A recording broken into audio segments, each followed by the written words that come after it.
কি বড় ভাই, কি অবস্থা? এই তো এটা কেন নুরি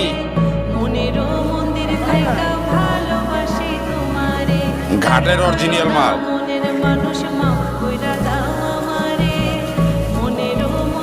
নুরি ভাই কই যায় ধান কাটতে?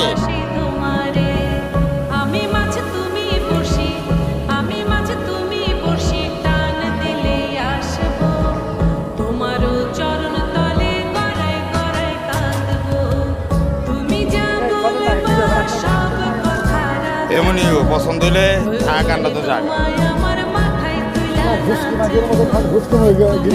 তোমার বাদলের ছোট ভাই বাদলের ছোট ভাই কিছু কয় নাই, কিছু কয় নাই। অন্য ফুফু